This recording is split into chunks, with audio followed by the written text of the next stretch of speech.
오신 여러분 환영하고 축복합니다. 오늘 살펴볼 성경 인물은 이삭입니다. 아브라함이 99세 때 하나님께서 아브라함의 아내 사라에게 복을 주어 내년 이때에 아들을 낳게 해주겠다라고 말씀하셨습니다. 아브라함이 웃었습니다. 89세의 사라도 장막 뒤에서 이 말씀을 듣고 그 말씀을 믿지 못했기 때문에 웃었습니다. 그러자 하나님이 왜 웃느냐고 하시죠? 하나님 저 웃지 않았어요 하자 아니다 내가 웃었느니라 이렇게 말씀하십니다. 그 마음을 다 아신 것이죠. 여러분 99세 89세의 부부가 아들을 내년 이때 이맘때 너희들이 갖게 될 것이다 얻을 것이다 라고 하면 아마 저도 믿지 못했을 것입니다. 그 이듬해 하나님께서 아브라함에게 주시겠다고 약속하신 대로 아들 이삭이 태어납니다. 이삭의 이름의 뜻은 미소, 웃음 그렇습니다.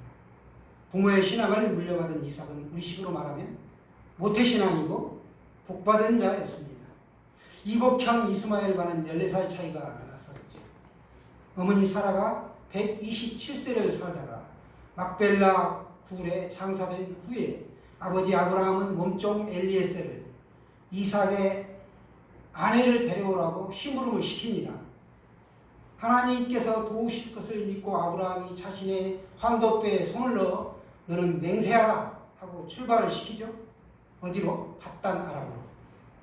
밧단 아람은 메소포타미아 지역인데요. 우리 기억나시죠? 거기에 주요 도시가 어디냐? 하란이에요. 하란. 갈대아 우르 고향을 떠나서 하란에서 아브라함과 그의 친척들이 거기에 머물렀고 이 이삭은 떠났죠. 아브라함은 떠나왔죠. 데라와 그 친척들은 거기에 머물렀는데 아브라함은 믿음으로 가나안 땅으로 들어왔죠. 자, 하란은 이제 아브라함의 아버지 데라와 친척들이 그렇게 거기에 정착해서 살게 되었는데 거기에 이제 믿음의 사람들이 살고 있었던 것이죠. 그래서 글로 보낸 겁니다. 즉 아들 이삭이 믿음의 신부감을 얻을 수 있도록 그쪽으로 신부름을 보낸 것이죠. 그래서 고향에서 찾으라고 한 것입니다. 그때는 하나님을 믿는 사람이 적었기 때문에 즉 신앙의 전통성을 지키기 위해서는 자기 고향 친족에서 신부감이 필요했던 것입니다. 하나님의 도우심으로 이제 엘리에셀이 순적하게 리브가를 만납니다. 우물가에서 만나죠. 그래서 그 리브가를 데려와서 이삭이 40세에 리브가와 결혼합니다. 이 일로 이삭이 어머니를 잃은 후에 위로를 얻었다라고 성경은 기록하고 있습니다. 아버지 아브라함은 사라가 죽은 후에 그두라라는 후처를 얻었고 아브라함과 이 그두라라는 후처 사이에 6남매를 낳고 살다가 175세에 죽습니다. 그리고 아내가 묻힌 가족묘인 막벨라 동굴에 같이 장사되었습니다. 이때 장사를 누가 하느냐? 서자 이스마엘과 이삭이 함께 같이 장사를 지내고 이스마엘은 동방동국으로 헤어져 떠나게 됩니다. 이삭이 60세가 되었을 때 쌍둥이를 낳죠.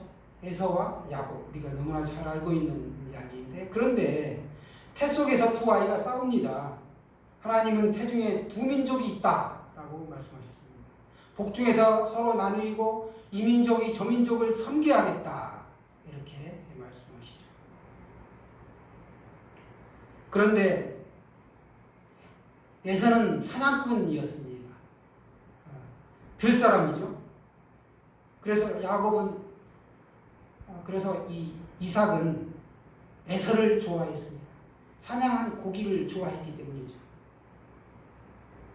그러나 동생 야곱은 조용한 사람이었다라고 기록하는데 늘 장막에 머물러 있어서 어머니 사라의 그 집안일을 돕고 부엌일도 도와주고 이렇게 심부름을 했던 것 같습니다. 그래서 사랑을 받았죠. 그런데 이 사라가 야곱을 사랑하는 데는 또 다른 이유가 있었다라고 보여줍니다. 큰 자가 작은 자를 섬기리라, 이 약속의 말씀을 알았기 때문에, 하나님의 뜻을 알았기 때문에 둘째인 야곱을 사랑했던 것이죠. 부모가 자녀들을 이렇게 편애했습니다. 여러분, 자녀를 편애하지 마시기 바랍니다. 이삭은 자식들이 불화하게 했고 신앙의 구속자를, 신앙의 상속자를 구분하지 못해 이제 축복의 대가로 별미를 요구하죠. 특별히 맛이 좋은 음식이 별미인데 사냥한 고기를 요구했습니다. 그렇게 영적인 분별력이 흐려졌던 것이죠. 이 노년의 삶이 그랬던 것입니다. 헤브론에 흉년이 들자 이삭은 그랄 지방으로 내려갑니다. 하나님은 아브라함에게 말씀하셨듯이 내려가지 말라, 가나안 지방으로 가지 말라라고 이렇게 말씀을 하십니다. 그리고 아브라함에게 줬듯이 이삭에게도 내가 너에게 복을 주겠다라고 약속을 하셨습니다. 그래서 이삭은 가던 길을 중지하고 그랄로 가게 됩니다.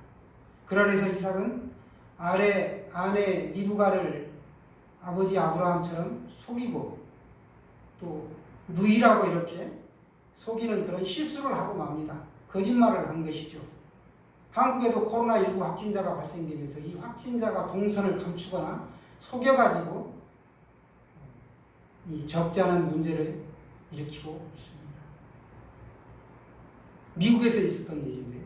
크래프트라는 사람이 이웃에 댄이라는 사람이 가지고 있는 척박한 땅이 하나 있었는데 그걸 보니까 아주 쓸모없는 땅처럼 겉으로는 보이는데 그 아래에 엄청난 양의 광물이 매장되어 있는 것을 알게 되었습니다.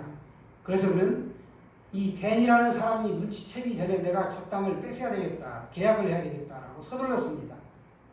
그래서 땅 주인 댄에게 적당하게 거짓말을 합니다. 내가 2,000달러, 즉 그 당시 시세보다도 훨씬 더 많은 가격을 주고 내가 2,000불을 주고 그 땅을 살 테니 나에게 팔라. 나는 그 땅이 내 양들을 기르는데 너무 필요하다라고 얘기하고 계약서를 서둘러서 작성한 다음에 그 땅을 자기 소유로 이렇게 확 돌려놓습니다. 그런데 나중에 계약서가 작성된 다음에 이 크래프트라는 사람이 이제 감춰진 광물을 캐내기 시작합니다. 그게 뭐냐? 유리를 제조하는 데 필요한 필수 광물이었습니다. 이제 막 차가 붕붕거리고 돈을 벌 수 있는 그런 걸 눈으로 보게 된 거죠. 이걸 본 댄이라는 사람이 아차 싶었지만 때는 늦은 겁니다. 크래프트가 감쪽같이 나를 속였다라는 걸 알고 법원에다가 이제 고소를 하게 되었고 재판장 앞에서 댄이 이제 불평을 늘어놓기 시작합니다. 그는 내 땅 속에 광물이 들어있다는 것을 알고 있었습니다. 그가 소들에게 풀을 먹이기 위해 내 땅이 필요하다고, 양들을 치기 위해 그 땅이 필요하다고 했는데 다만 그건 나를 속이기 위한 수작에 불과했다 라고 이야기했습니다. 그러자 이 크래프트라는 사람이 반박하며 말합니다. 구매인이 알고 있는 것을 내가 몽땅 말함으로써 내 좋은 장사를 이익이 나는 것을 내가 망쳐야 되는 것은 아니지 않습니까? 어쨌든 댄은 자기 땅에서 기대했던 것보다 더 많은 땅값을 받았고 또 내가 투자한다고 해서 투자했으니까 상당한 이익을 남긴 게 맞다는 것이죠. 이걸 내가 이익을 남긴다고 해가지고 아무도 이 자체를 비난할 수 없다라고 재판정 앞에서 이렇게 얘기했습니다. 그런데 결국 그 법원은 어떻게 결정을 내렸느냐? 댄에게 2,000달러 준 거 외에 73,000달러를 추가로 더 네가 지불을 해라 라고 얘기를 했습니다. 그 이유가 뭐냐? 법원의 판결이 이렇습니다. 자기가 알고 있는 것을 이용하기 위해 침묵을 지키는 것은 사기라고 볼 수가 없다. 그러나 크래프트 씨는 완전한 침묵을 지키지 못했다. 그는 너무 많은 말을 했고 그 말의 대부분이 진실을 은폐시키기 위한 거짓말이었다. 이렇게 판결문에 썼습니다. 결국 거짓말이 인정되어 추가로 비용을 지불해야 될 수밖에 없는 그런 상황이 왔던 것입니다. 우리 살면서 거짓말 많이 하잖아요. 저도 많이 하는 것 같습니다. 우리가 말씀에 산다고 하지만 이게 쉽지 않은 것 같습니다. 이렇게 이삭도 자기 목숨이 이태로우니까 자기 아내 리브가를 아버지처럼 똑같이 누이라고 여동생이라고 속이는 실수를 했습니다. 그럼에도 불구하고 하나님께서 이삭과 함께 하셨다라고 오늘 성경은 말씀하고 있습니다. 그래서 이삭이 점점 번성하였고 그의 소출이 풍성하여 100배나 더 거두었다라고 성경은 기록하고 있습니다. 하나님이 아니면 할 수 없는 일이죠. 어떻게 100배나 소출이 더 달성될 수가 있습니까? 이삭이 점점 이렇게 강성해지자 이제 아비멜렉은 이삭더러 떠나라고 하죠. 땅 주인이 그 나라를 다스리는 이삭이 쫓아낸 것이죠. 또 이삭은 이 블레셋인들의 압력으로 부엘세바로 올라가게 됩니다. 거기에 있던 그 아버지가 팠던 우물이 있었는데요. 그 블레셋 사람들이 그 우물을 메워버렸습니다. 그걸 아버지 시대의 우물이다 이렇게 볼 수가 있는데, 그리고 그 우물을 메웠던 우물을 이삭이 다시 팝니다. 그리고 그 우물 이름을 맹세의 우물이다 이렇게 불렀습니다. 24절에 보시면, 여러분이 가지고 계신 성경을 보시면 내 아버지 아브라함의 하나님이라고 말씀하십니다. 아브라함과 맺은 언약이 그 아들 이삭에게도 그대로 계승이 된다는 것이죠. 변함없이 그 계약이 유효하다라고 오늘 말씀하고 있습니다. 아브라함을 우리가 영적인 아버지로 두었다면 그대로 그 말씀이 적용이 되는 것이죠. 그렇죠? 낯선 땅에 이주한 이삭에게 두려워 말라 이렇게 말씀하시고 위로와 평강을 주십니다. 하나님께서는 이삭과 함께 하시고 복을 주어 자손을 번성하게 하시고 축복을 주셨습니다. 계속해서 25절 말씀입니다. 이삭이 그곳에 제단을 쌓고 여호와의 이름을 부르며 거기 장막을 쳤더니 이삭의 종들이 거기서도 우물을 팠더라. 아멘. 단을 쌓고 여호와의 이름을 불렀다. 이것은 이삭의 신앙생활인데요. 하나님의 은총과 약속에 대한 감사로 단을 쌓았다 이런 것입니다. 경배하며 여호와의 이름을 불렀다. 예배의 행위를 말씀하고 있습니다. 장막을 쳤다. 이게 가정생활일 수도 있고요. 또 이 땅에서 영원한 집이 아닌 나그네의 삶이기 때문에 임시로 텐트 장막을 쳤다. 임시 거처인 것이죠. 우리의 삶이 그렇습니다. 이 땅의 삶이 나그네 인생이죠. 영원히 거할 본향은 저 천국에 있는 것입니다. 그리고 이삭은 정말 일부일처 오직 아버지는 사라가 죽고 그두라라는 후처를 곧바로 얻었지만 자신은 오직 리브가 이 하나만 바라보고 산 것입니다. 순결한 생활을 했다는 것이죠. 장막은 영원한 집이 아닌 임시 거처였습니다. 이 하나님의 본향을 사모한 것이죠. 그리고 이삭은 우물을 파기만 하면 물이 그냥 곧바로 터지는 그런 복을 받았습니다. 그 지역은 척박한 지역이고 유목민들이 거처를 옮겨가면서 이렇게 생활하는 지역이었었는데 우물은 거주민들과 이 가축의 중요한 식수 공급원이었습니다.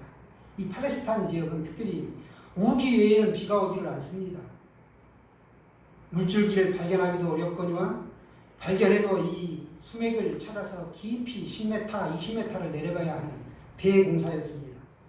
그런 어려운 작업임에도 이삭은 한두 군데가 아닌 10여 곳의 우물을 팠습니다. 하나님이 함께 하셨기 때문에 가능한 것이죠. 이런 우물의 중요성 때문에 부족 간의 치열한 싸움이 자주 일어났고 이제 새 우물을 파면 힘들죠. 그래서 간단하게 전투를 통하여 싸움을 통하여 그 우물을 빼앗는 일이 훨씬 더 경제적이다 이렇게 생각을 했던 것 같습니다.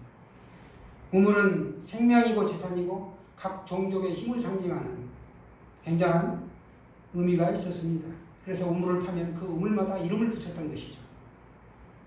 우물을 위해 애쓰고 수고하는 것은 땀 흘리고 수고하는 것 그 자체가 하나님께 영광이 되는 일이었고 하나님의 명령에 순응하는 일이었습니다. 이삭은 동네 토박이도 찾지 못하는 그런 수맥을 기가 막히게 찾아서 우물을 팠고 성공했습니다. 다 파나오면 그들이 와서 이삭의 우물을 빼앗아가는 겁니다. 이삭은 싸울 수 있는 힘이 있었습니다. 아버지 때로부터 대대로 사병을 보유하고 있었기 때문에 힘이 있었죠. 그런데도 그냥 순수하게 넘겨줍니다. 우물을 지키기에 인간적인 수단을 사용하지 않았다는 것이죠. 왜? 우물을 얻게 된 것이 하나님이 주신 선물이기 때문에, 내가 거저받았기 때문에 순수히 내줄 수 있었던 것입니다. 우리 그런 말 아시죠? 우유는 빼앗겨도 젖소는 빼앗기지 말라. 그랬던 것입니다. 다 빼앗겨도 하나님만 우리가 꽉 붙잡으면, 말씀만 붙잡으면 우리는 이삭처럼 복을 받을 수 있습니다. 이 사실을 믿으시기 바랍니다. 28절 말씀 보실까요? 그들이 이르되 여호와께서 너와 함께 계심을 우리가 분명히 보았으므로 우리의 사이 곧 우리와 너 사이에 맹세하여 너와 계약을 맺으리라 말하였노라. 아멘. 이삭이 거주했던 나라의 왕이 아비멜렉인데, 이렇게 이삭이 형통한 걸 보고 찾아와서 계약을 맺고자 했습니다. 하나님께서 이삭과 함께 하심을 분명히 보았다라고 오늘 성경은 말씀하고 있습니다. 29절을 또 보시면 우리는 이삭의 관용과 화평을 볼 수 있습니다. 아비멜렉은 이삭에게 너는 여호와께 복을 받은 자니라 하고 인정을 합니다. 우리가 인정을 받아야 돼요. 세상 사람들과 똑같다면 너도 별 수 없구나, 이렇게 손가락질을 받습니다. 믿는 우리는 하나님께 복을 받은 자다라고 칭송을 받고 우리가 그들에게 영향력을 드러낼 수 있는 소금이 되고 빛이 되어야 되는 것이죠. 이삭처럼 말이죠. 이삭은 또 순종의 사람이었습니다. 모리아산에서 번제단의 희생제물로 바쳐지는 그 순간까지도 순종했습니다. 16, 17세의 나이에 아버지를 능가할 수 있는 힘이 있습니다. 그런데도 순수히 번제물이 되겠다라고 했던 것이죠. 태워 없애지는 거, 연기로. 끔찍한 것이죠. 순종. 어느 날 황제가 병사를 불러 2층의 창문에서 뛰어내리라고 소리를 쳤습니다. 그러자 그는 한마디의 말도 없이 방을 쫙 가로질러 창문에 뛰어내리려고 합니다. 그 순간 황제가 급히 소리쳐 말리죠. 이때 황제의 명령은 황제의 살인을 하기 위한 의도가 전혀 없다는 것입니다. 네가 내 명령을 따르느냐 순종하느냐, 이걸 보기 위한 것이었습니다. 하나님은 오늘도 우리에게 순종을 요구하고 있습니다. 그리스도인다운 삶이란 우리가 어떻게 사느냐, 이것도 중요하지만 무엇을 위해 내가 살고 죽을 수 있느냐, 이겁니다. 잘 사는 삶 중요하죠. 그러나 바르게 사는 삶, 여기에서 우리가 보람을 찾아야 합니다. 이삭은 또 결혼도 아버지의 뜻을 따른 효도의 자식이었습니다. 신앙의 사람이었기 때문에 효도가 가능한 것이죠.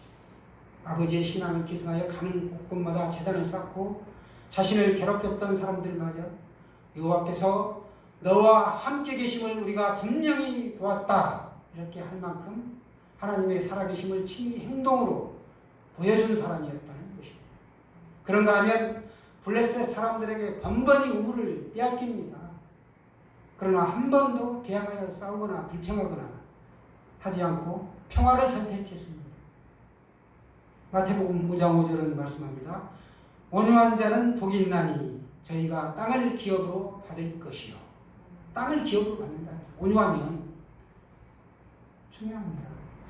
이 땅에서 모세처럼 온유한 사람이 없다고 했는데 모세도 혈기를 부립니다. 저도 혈기가 있고 다 그렇습니다. 그러나 이 온유가 그만큼 중요하다는 것이죠. 말씀을 따르는 것, 그것은 오직 성령에 우리가 붙잡혀 있을 때만이 가능한 것입니다. 내가 내 께대로, 내 의지대로, 도덕대로, 이성대로 살고자 하지만 그건 결코 나를 지켜줄 수가 없습니다. 오늘 성경은 말합니다. 온유한 자가 복이 있다. 그리고 땅을 기업으로 받을 것이다. 이렇게 말씀하고 있습니다. 사랑하는 여러분, 우리가 한순간 성질을 부려 온유로 대하지 못한 그런 이웃이 있습니까? 불편한 관계에 있는 이웃이 있다면 이 시간 이후에 화해하시기 바랍니다. 과거를 잊고 우리가 그 사람들을 온유로 대합시다. 이로부터 주시는 화평이 강물같이 임하게 될 것입니다. 이삭은 일생 동안 묵상의 사람으로 살았다. 묵상이라는 성경에서 기도를 말하고 있죠. 기도의 사람이었다라는 것입니다. 근면했고 조상 대대로 물려받은 이 목축업, 양떼를 성실하게 지켜 복을 받았습니다. 또 이삭은 평범한 생활 속에서도 남다른 생활을 한 사람이었습니다. 세상에는 평범한 사람들로 가득 차 있죠. 하루는 어떤 사람이 아브라함 링컨에게 한 저명 인사에 대해 평가를 합니다. 그분은 평범해 보이는데요 라고 말했습니다. 그러자 링컨은 여보게 하나님은 평범해 보이는 사람들을 더 좋아하신다네. 하나님이 그런 사람들을 그렇게 만드신 것은 바로 그 때문이야 했습니다. 여러분, 모든 사람이 다 우리가 엘리야처럼 불병거를 타고 회오리바람을 일으키고 비를 오게 하고 그런 능력자라면 인생의 단조로운 일들은 누가 다 하겠습니까? 하나님은 평범한 인생을 사랑하십니다. 우리는 결코 보잘것없는 사람이 아닙니다. 평범하지만 쓸모없고 보잘것없는 사람이 결코 아니라는 것이죠. 이삭은 180세의 기운이 다하여 죽어 악벨라굴에 장사되었습니다. 4대 족장 가운데 아브라함, 이삭, 야곱, 요셉, 이스라엘의 4대 족장이라고 하는데요. 그 가운데 가장 오래 살았습니다. 그런데 창세기 26장의 기록에 불과하다는 것입니다. 그만큼 이삭의 삶은 평온했고 화평했다. 고난이 있었지만 다른 족장들에 비하여 너무너무 평안했다. 왜? 그가 온유했고 평화의 길을 선택했기 때문에 그런 것이죠.